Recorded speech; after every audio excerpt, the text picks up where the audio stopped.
আসসালামু আলাইকুম। মালয়েশিয়াতে গত 4 মাসে এই বছরের শুরু থেকে এপ্রিল মাস পর্যন্ত মালয়েশিয়াতে প্রায় 20,000-এর মতো অবৈধ শ্রমিক গ্রেপ্তার করেছেন মালয়েশিয়া ইমিগ্রেশন বিভাগ। এর মধ্যে আবার অনেক নিয়োগকর্তাও আছে। এছাড়া গতকালকে অভিযানে আমরা যেটাকে মিনি ঢাকা হিসাবে জানি, সেখানে 506 জনকে আটক করা হয়েছে। বিস্তারিত তুলে ধরছি এই প্রসঙ্গে। আমাদের সাথেই থাকবেন এবং প্রবাস খুঁটিনাটি ফেসবুক পেজ ও ইউটিউব চ্যানেলের সাথে থাকবেন। ইমিগ্রেশন উল্লেখ করেছে যে 2 এপ্রিল পর্যন্ত প্রায় 46,790 জন ব্যক্তিকে শনাক্ত করেছে মালয়েশিয়া ইমিগ্রেশন। সেখান থেকে 9,630 জনকে বিভিন্ন অপরাধে তাদেরকে আটক করা হয়েছে। সাথে 41 জন নিয়োগকর্তাকে আটক করেছেন। সাথে মালয়েশিয়া প্রচলিত আইন অনুযায়ী তাদের শাস্তির ব্যবস্থা করা হয়েছে। সেই সাথে মালয়েশিয়া অবৈধদেরকে বিশেষভাবে মালয়েশিয়া ইমিগ্রেশন হুঁশিয়ারি দিয়েছে। তার মানে আমরা এটা থেকে স্পষ্ট বুঝতে পারছি যে মালয়েশিয়া ইমিগ্রেশন যে অপরাধীর মাত্রা আরও অনেকটা বেড়েই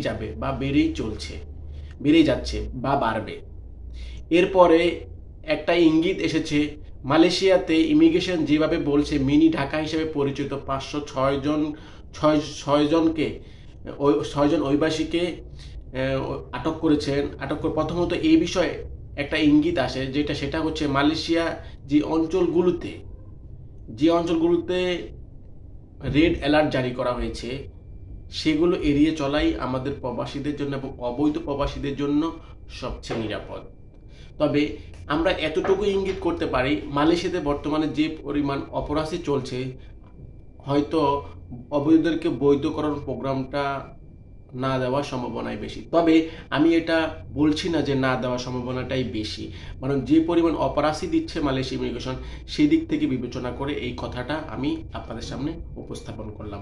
তবে আপনারা ধৈর্য হারা হবেন না বা অস্থির হবেন না, অপেক্ষা করুন, হয়তো বৈধ হওয়ার সুযোগ দিতেও পারে।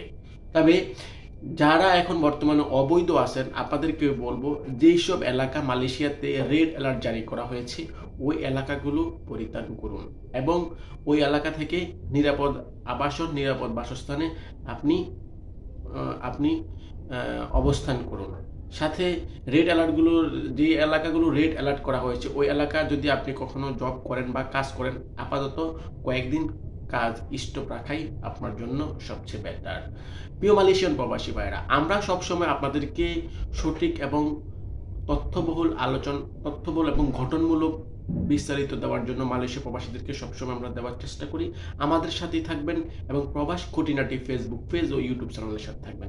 মনে রাখবেন, প্রবাস হচ্ছে এমন একটা জায়গা যেখানে আপনার আত্মনাদ, আপনার চিৎকার কেউ শোনার মতো নয়। তাই আপনার নিরাপদ আপনাকেই বজায় রাখতে হবে।